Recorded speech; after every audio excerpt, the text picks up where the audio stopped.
Hello again, guys. I hope you're all doing well. This week we're going to talk about shaken baby syndrome. Hopefully you had a chance to watch the video about how serious it can be to shake a baby and why you should never do it. So I'm just going to really quickly go over a couple of things about why infants cry and what you as a caregiver need to do to deal with that crying. So first, why does an infant cry? All right, they're crying because something is wrong and you need to respond to it as the caregiver. It is their only form of communication. All right, and so your job is to not stop the crying, it is to fix whatever's wrong. Now, how we respond to that crying infant is an important part of emotional development. All right, now some infants spend a lot of time crying. The average infant, it's going to be up to 2 to 3 hours a day just crying. All right, and unfortunately 20 to 30% of infants cry more than that. All right, so some babies are just fussier than other babies, just like some of your friends are fussier than you are. All right, so you need to be prepared for that. Now, I already said this, but your job is not to stop the crying, but to figure out how to best meet the baby's needs and make them comfortable. All right, you cannot spoil a newborn, all right? Not even for the first, I would say, 6 months of life. Like sometimes you'll hear grouchy old people say like, if you keep picking that baby up, you're gonna spoil it. Hey, that's not true. The baby can't be like, hey mom, I messed my diaper, come change it. When they're uncomfortable, they're going to cry, all right? So responding to those cries is not going to spoil that infant. Right now, how you respond, if you stay calm and you're kind and attentive, they're going to start to trust you. If you go in and you start screaming at them, they're not going to trust you. And we talked about this a lot at the first of the semester, that basis for trust and mistrust is how you respond to that baby's needs. Now, unfortunately, in the United States, 1,000 to 3,000 babies each year are shaken, and sometimes shaken severely enough where the baby dies. Right? And if you look at the map of the United States, you can see that Utah has a pretty high rate of shaken baby syndromes. So we need to go over how to handle this crying. All right, first, when you shake a baby, their skull or their brain is going to slam back and forth into their skull. And so a couple of serious things happen. First, there's retinal hemorrhaging. That's where they bleed behind their eyes. Their brain can swell, and then they can get a subdural hematoma, which is basically bruising on the brain, which can cause bleeding on the brain. All right, now unfortunately, most baby shakers are male. All right, usually it's because they're not as familiar with the baby's needs. All right, they might have financial or family stresses, and they're just not used to the baby's crying. And so they kind of have a tendency to snap before a woman does and shake that baby to get it to stop. All right, most men who shake the babies are, unfortunately, the baby's biological father or the mother's boyfriend.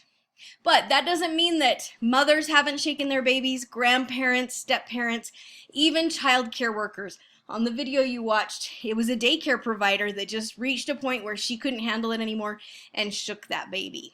So it could be anyone. Anyone can reach the point where they just need that baby to stop crying. So we're going to talk about how to kind of handle the crying so that you don't shake that baby. All right, so first, you need to check the basic needs. Remember, they can't talk, all right? So you need to ask, are they comfortable? Is the baby hungry? Are they gassy and they need to burp? Do they have a stomach ache? Do they need their diaper changed? Are they too hot or too cold? Is it too bright inside the house?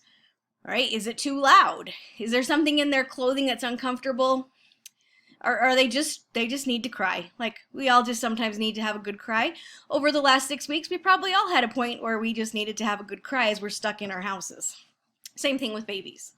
All right, are they overstimulated, sleepy, or ill? So try and check for those basic needs and fix those. If that doesn't work, then we're going to go to plan B.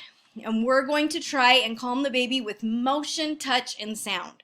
So go on a walk, rock the baby, dance with the baby, bounce them in your arms, take them for a stroller ride, take them for a car ride, put them in a baby swing. Sometimes people will put them in the baby swing and like turn on the vacuum because that white noise sometimes calms them. Try and divert their attention, sing, all right? Turn off the lights and rub the back. Give the baby to somebody else. take the baby outside. All of those things. You're just going to try and help change the atmosphere with motion, touch, and sound. All right, then last, when all else fails, sometimes you just need to let them cry. All right, put them in their crib or their bassinet after you've checked the basic needs, close the door, and just let them cry. All right, it's okay to let them cry, but it's never okay to reach a point where you start to shake them. Now, when you shut that door as a caregiver, you are going to feel like a complete and utter failure because you are going to think, I can't stop this baby's crying, what's wrong with me? It's okay, you go ahead and cry too, all right? But at least you're safe and your baby's safe, all right? Then every couple of minutes, every 10 minutes or so, just go and check on them, make sure they're okay. Usually at that point they'll have just fallen asleep and everything will be okay because everybody's safe. All right, please watch for those signs when you reach a point where you just can't take it anymore. You just need to let the baby cry. All right, one more thing that we have to talk about really quick, and it's unfortunate, and that is sudden infant death syndrome. All right, we call this SIDS.